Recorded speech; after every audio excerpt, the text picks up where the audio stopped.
bop bop ba da da ba da da ba da ba da da. Express route yourself. Bop bop ba da ba da ba da ba da da. Express route yourself.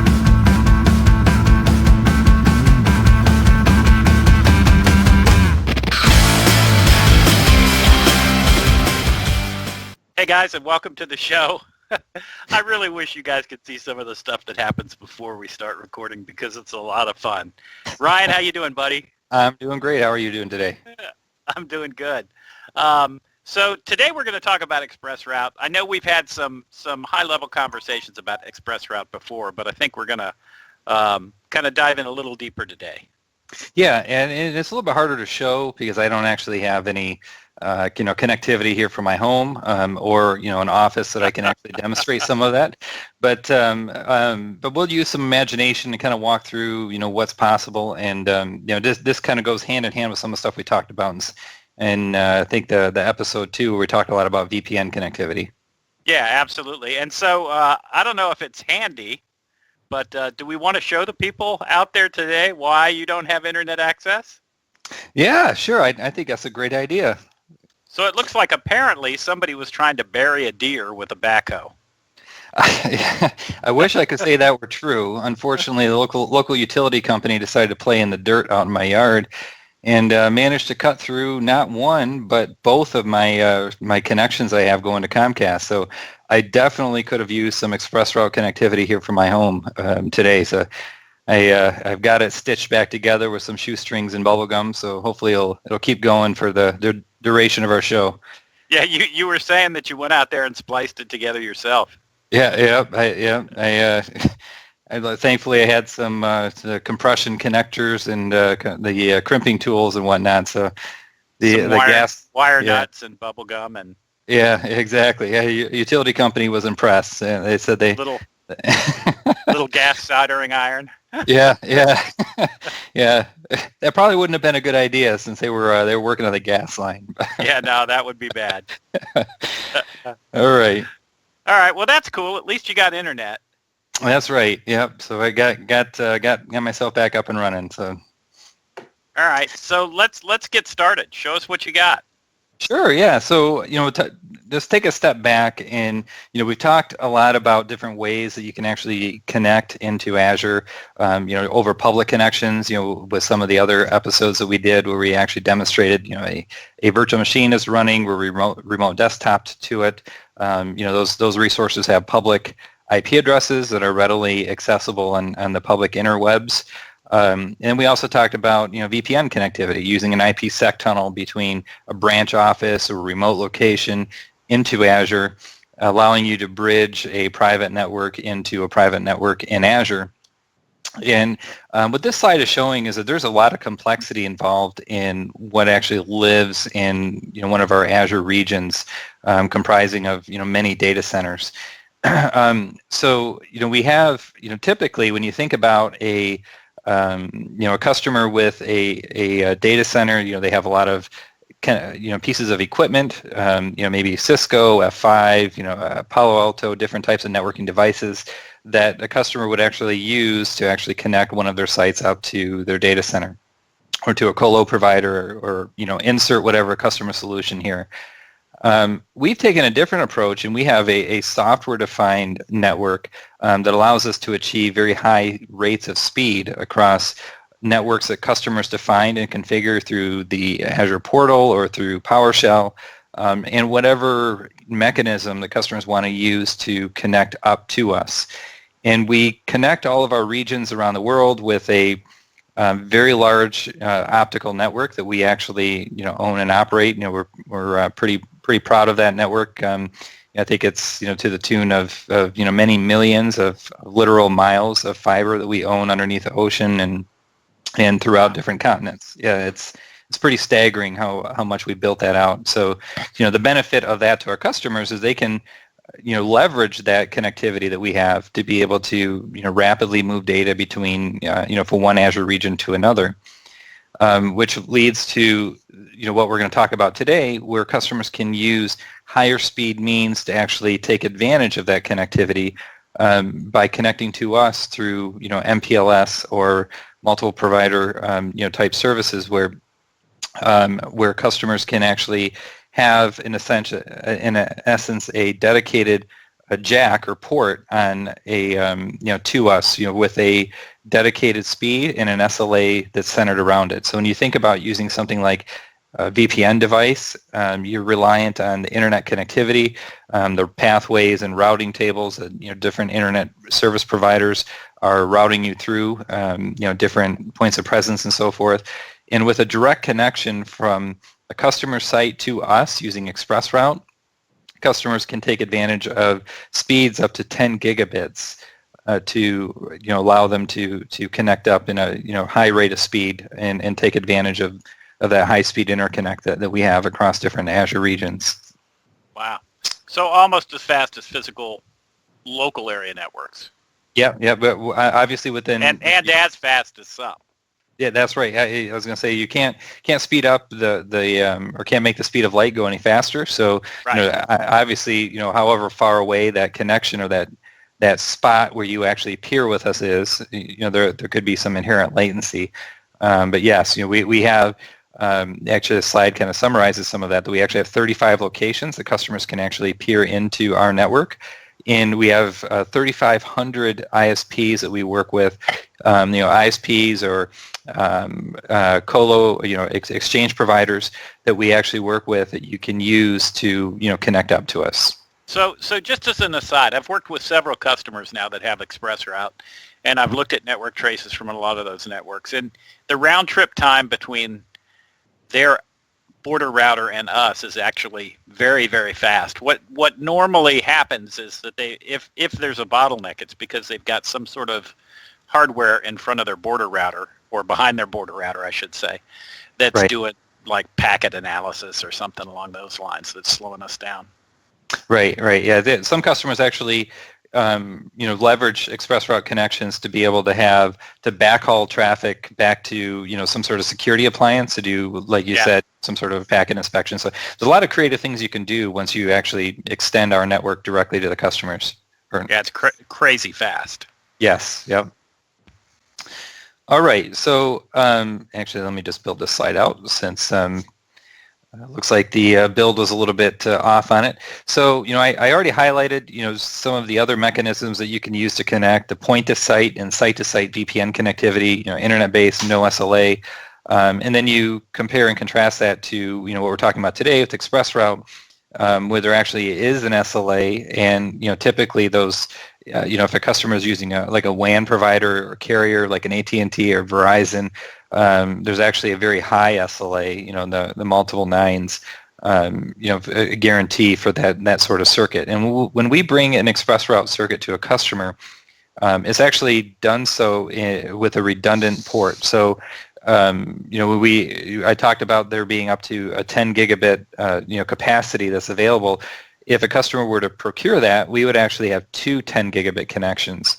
And that's to allow, for, device failure or, somebody, some unfortunate, utility company digging up in the customer's property as happened. Yeah, that would never happen. Exactly. Yeah. So it's a redundant connection to be able to provide customer, guaranteed SLA around that. That's cool. So, as we talked about that, that there's the customers actually purchase a particular speed or port speed when they buy ExpressRoute, and we guarantee a level of performance, and in fact, we even allow the customer to burst beyond that port speed because we actually have a redundant connection, and we can take advantage of that for specialized situations or circumstances where the customer's traffic might actually exceed what they purchase for short periods of time. Wow. All right. So this is highlighting some of the speeds that are available. So we support from the smallest or lowest speed that we support is 50 megabits. And we support all the way up to 10 gigabits. You can see the increments here that we actually support 50, 100, 200 on up. And a customer wants, so they can start with a 50 megabit connection, and they can always increase that port speed without having to tear down all of the connections. So they can work with a carrier if they're using a WAN provider, or if they're using an exchange provider, which we kind of talk about those differences here in a minute, they can always increase that. And we have two ways that customers can use ExpressRoute. So as we talked earlier in some of the other episodes when we talked about networking, any byte of data that leaves our data center is metered, and any bit of traffic that exits one Azure region to another actually is a chargeable block or chargeable unit that the customer is actually billed for. And ExpressRoute is actually available in two different options. One using the metered approach, which is just like any other network connectivity that they might be using today. From publicly accessing resources in Azure or using VPN, or they can actually have an unmetered connection or an unlimited connection. So much like your cell phone plans today, you would not be billed for any egress traffic leaving any of our Azure regions. And what I advise customers to do in kind of determining which path to take is to take some historical usage data of how much traffic that they actually use in and out of Azure, to actually use that as a barometer to determine whether or not it's worth the investment to actually go with the unmetered path. Because there is kind of depending on what level of connectivity the customer is using, there is kind of a break-even point where it makes sense to go with the unlimited path versus paying for bytes of data that leave. Yeah. Yep. All right. So let's talk about the different ways that you can connect. Customers can actually connect to us through a colocation provider or cloud exchange provider. And there's actually some benefits to customers in using this sort of option or path. I have some customers I worked with who have like AS400s or some Greenplum or Netezza boxes that they can't easily move into Azure for a variety of reasons. So going with a colo provider allows customers to take those resources that aren't able to run in any cloud provider, not just Azure, I should say, and that are kind of that they have some inhibiting technical factors that preclude them from being able to deploy into any public cloud provider. Customers can deploy those into a colo and connect up via ExpressRoute to that colo, and that's their on-ramp to Azure. But it's also a very high-speed connection that they have to those assets that they put in the colo provider as well. So it's a way for customers to move their data center and retain control of assets that might not be cloud ready, but still be able to take advantage of ExpressRoute as well. So it's kind of the best of both worlds. Customers can also have a point-to-point Ethernet connection. So in both of these providers, we actually have a layer 2 connection that we provide or hand off to the end customer to be able to give them some control over BGP peerings and filters that they have set up or that they advertise from their network into Azure and back. And you compare these paths with using a carrier, which customers can use a carrier such as an AT&T or a Verizon, where they actually punch into a private WAN. They have an MPLS circuit to one of these carriers. And the benefit of going this path is that customers don't have to worry about equipment that they have to maintain. So in the other paths, customers typically have some bit of gear that they put in a cage that we actually cross-connect over to a port on one of our core routers. Whereas going the carrier path, that's a managed connection for the customer. So the customers can still get that high-speed connection, but they don't have to worry about some of the equipment management that might go along with maintaining that connection. Cool. All right. So we talked in the past about VPN connectivity. ExpressRoute can actually coexist with that VPN, or I'm sorry, with those VPN connections. So we've increased over the past year our VPN connections. Specifically the gateways that we have native to Azure that allows you to connect up to. So to support up to 1.25 gigabits of throughput with our fastest and most performant VPN gateway tier.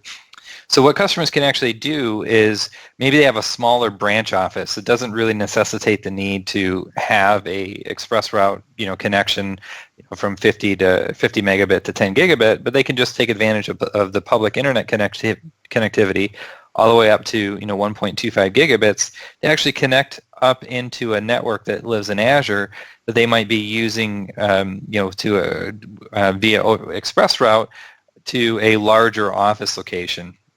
And customers can also have a site-to-site VPN tunnel as a backup connection. So should some unfortunate circumstance happen, as did today in my yard, customers can actually take advantage of that site-to-site connect or tunnel that exists between their primary site and Azure as a backup connection. So lots of ways that customers can actually. I'm not laughing with you. I'm laughing at you. Yeah, exactly. Yeah, I should have taken a picture of the mess that I actually had to stitch together in the front yard to make that work. So. That's so awesome. All right. So these are all the locations that customers can actually patch into Azure from, and you can see that we have pretty global sprawl, and we have some new regions that are coming on in France as well as in South Africa. But these are locations that customers can actually bring in a connection to us. And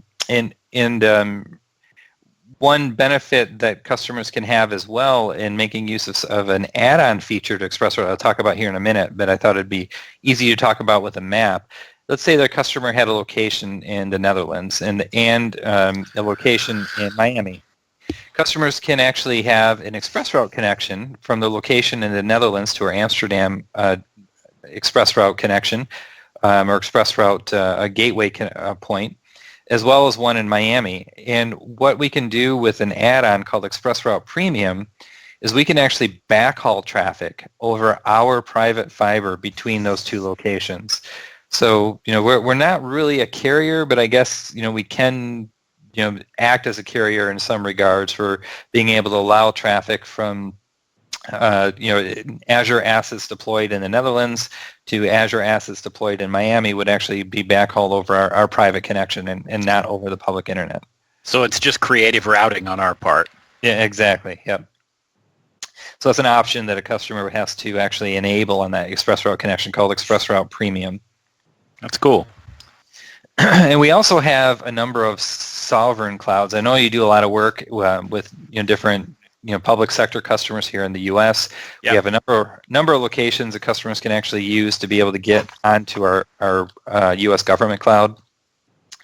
We have another sovereign cloud in Germany that is not actually operated by Microsoft, but we actually, it's kind of a unique relationship we have with a telco there in Germany that it's a standard Azure location, but customers can actually rely on the fact or benefit from the fact that it's actually being managed and monitored or maintained by a local German entity. So that's another path that customers can take. And likewise in China, in mainland China, we have another carrier that we work with there, another company that manages our Azure locations there.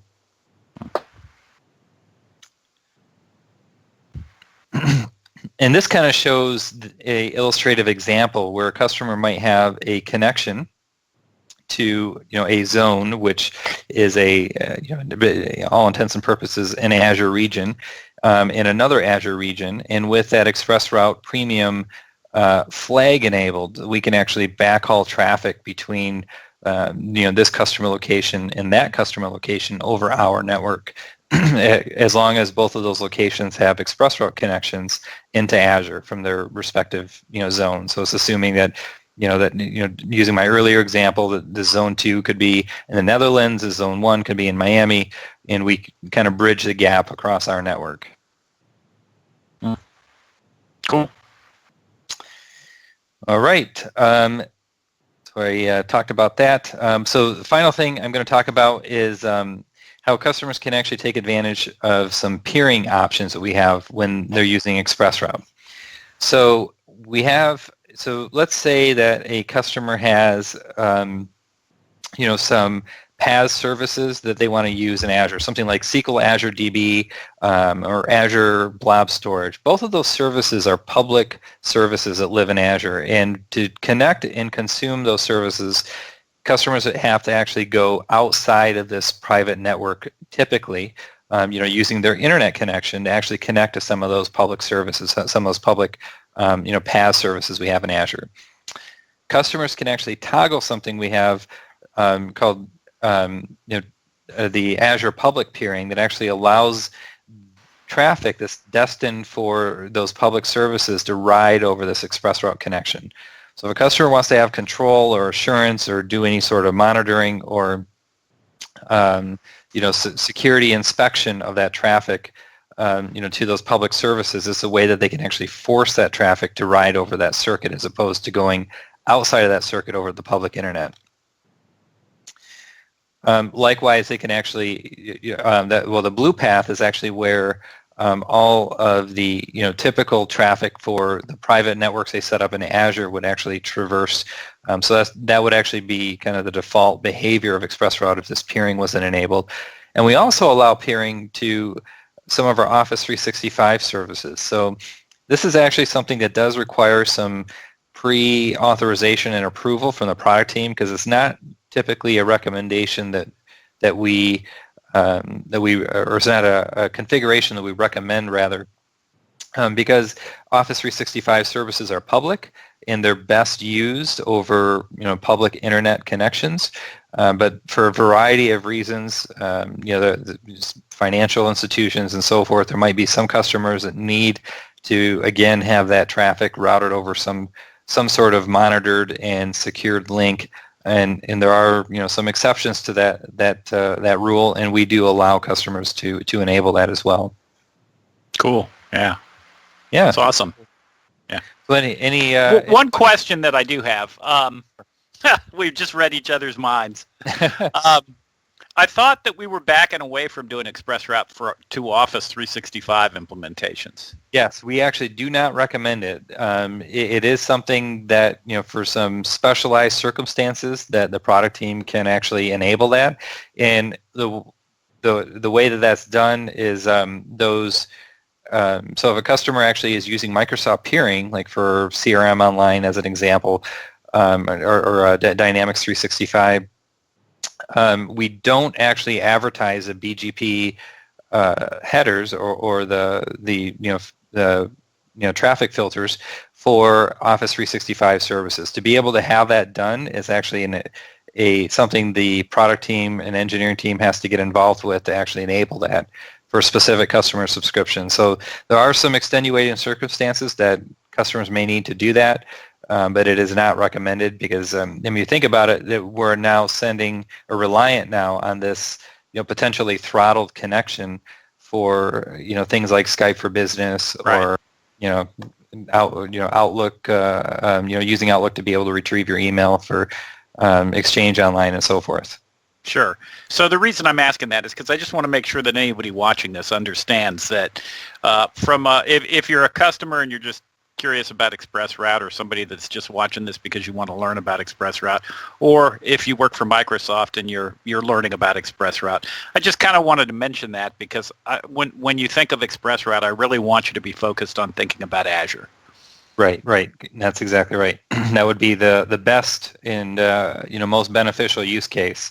It just happens that a lot of our Azure data centers also host Office 365, so there's some network things that we could do if it's necessary for extenuating circumstances, but it's not recommended. Okay, great. All right. So that's it in a nutshell. Like I said, it's kind of a boring session from a demo standpoint because I don't have anything really cool to show off. But hopefully it's a good walkthrough of kind of how things work and what options exist. Yeah, no, actually, it was far from boring. I really appreciate you doing this. And we got to tell the story of you splicing together your own internet. Exactly. Yeah, I should go out and take a picture of it to put at the end of the show. Yeah, absolutely. If you want to do that, we'll certainly display it. Okay. If it's not buried by now. No, it's not buried. It's all cobbled together. So now. Okay. Yeah, absolutely. Well, listen, man, thank you so much for doing this for us again. I love having you as a guest. You're always informative, and this is always, you make for a great show. So thank you again for doing this. Yeah, no problem. Yeah. All right, guys. That's it. Now there's everything that you needed to know about ExpressRoute. Again, thanks for watching, and that's your Taste of Premiere.